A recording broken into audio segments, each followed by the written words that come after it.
alone has over 900 million weekly active users worldwide. So if you aren't visible in ChatGPT, Perplexity, or other AI engines, you're missing out on a lot of traffic to your website and a lot of money. And my goal in this video is to basically explain to you everything, how this stuff works, so you know what to do. Like, you can watch this video, take all this knowledge and improve your website so it actually gets cited in AI next time.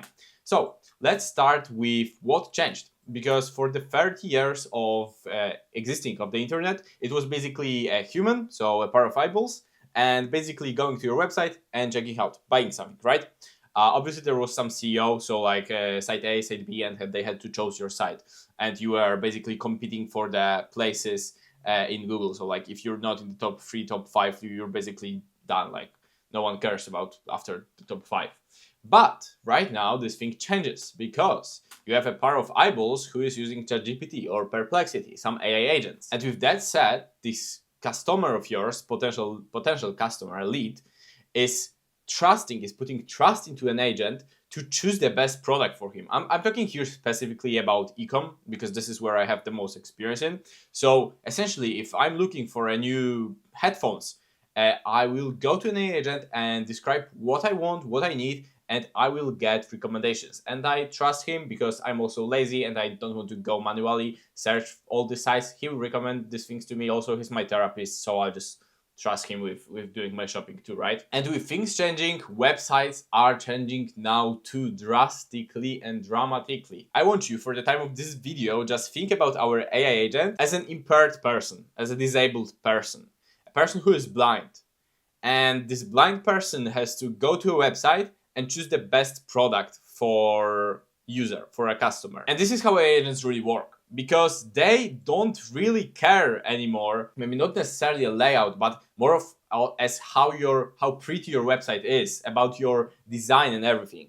And for the past 30 years, it was like the war on design. So who has a page that can stand out from the crowd and look like very cool, and therefore it would sell more, right? This last point is arguable, but if the point of website is to convert, so it's a point of sale, we get the leads to the website, and the entire goal of the website is to either like book a call with you, or like get your sale, or call you on the phone, like whatever. It's not as important right now how it looks, but how it translates for AI agents. So we have 3 levels that I want you to understand, and this is a bit technical, but bear with me because I will try to break it down for you. So we've got the screenshots, and I will start from the 3rd level. We've got the screenshots, raw HTML, and accessibility tree. So the screenshot is where AI agent will go to our website, it will actually take a screenshot, and then it has to parse it to text, and then it will explain it to the user. The 2nd level is just raw HTML. So all these here, weird signs like the divs and everything, this is the raw HTML that agents also look at. And the 1st level, the level that is most desired by AI agents, is the accessibility tree. So the accessibility tree is something that gets rendered from the HTML, and it was essentially created for an impaired persons, for blind people. A disabled person can read your website, so it has to listen to it. And there are tools on every operation system like Mac, Windows, that will just read aloud things for you. You can go to your website right now and actually try to use the read aloud function on your like Windows, Mac, whatever you are using, because the thing you hear is the thing that agents look first at. Because look at this data. Like for screenshots, it's really slow. It has to take an image, it has to process it, break it down to text. It's error prone because there are some misread, misses. It's very expensive because like vision costs more tokens, and like LLMs want to be as efficient as possible to basically save money for their owners, like for OpenAI, Anthropic, Google, whatever. They don't really use this technique, like mostly. Sometimes in deep research, in some ways you can find this, but very rare. Second thing is like the HTML. This is really important because from HTML you get the accessibility tree. You really want to take care of your HTML, so really take care of this structure. Whoever your developer is, take care of this because this will translate to that. Think about it. Impaired person, it doesn't care about like divs. He just wants to understand where I am.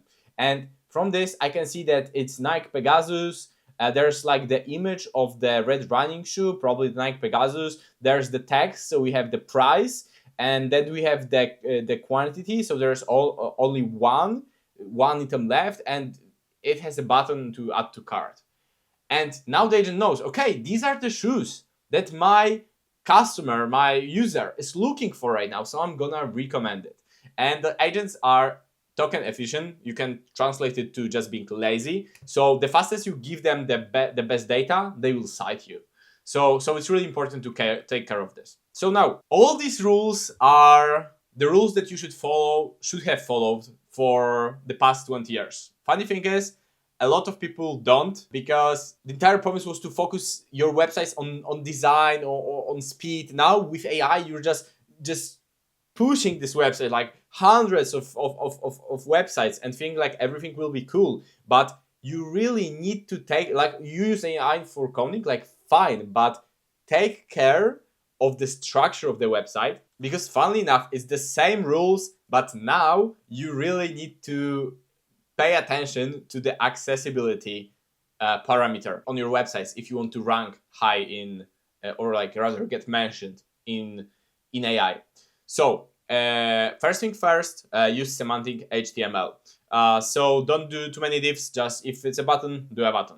Second thing is label every form field. So add labels, because from this we get the accessibility tree. Third thing is alt text on every image, because we need to know if there are the red running shoes or maybe blue ones. Consistent page layout. So if you have 100 products, every product should have the same layout, repeated and repeated. Fifth, remove ghost elements. So invisible overlays, block clicks, basically like everything, like too much CSS and styling. It's like cool to have a well-styled page, but not at the expense, not at the cost of having a well-understood page if you want to sell and make more money. If you want to just look beautiful, just do your thing. Next things, large click targets. And what I mean by that, we found that if you make things really small, agents tend to ignore that, funnily enough. Don't know why yet, to be honest, yet to figure out. Cursor, so pointer on CTAs, we also use it for the accessibility tree. And basically, two last point is that you can experiment and see, because you can just take the link of your website, go to ChatGPT and ask the questions that it should have the answers to.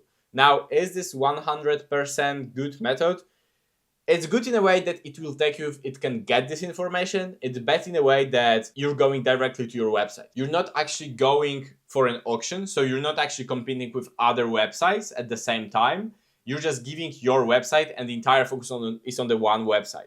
Because if your competitor's website is better than your website, then the AI will go to their website and they will make money instead of you. So just be really careful with it. You can play with it a little bit, but still the best if you have a developer to take a look at that and go to the DevTools, so F12 and accessibility panel, and see how your trees look like and how everything's working, and just go into the code honestly, because here in this technical part of the SEO, AEO, GEO, AI SEO, however you want to call it, it's really, really important, and that gets you ranked higher. And this is all for this quick video. Just wanted to share, as it's really important and it's not that much talked about. So with that said, if you enjoyed it, I'm glad you enjoyed it, and enjoy your day.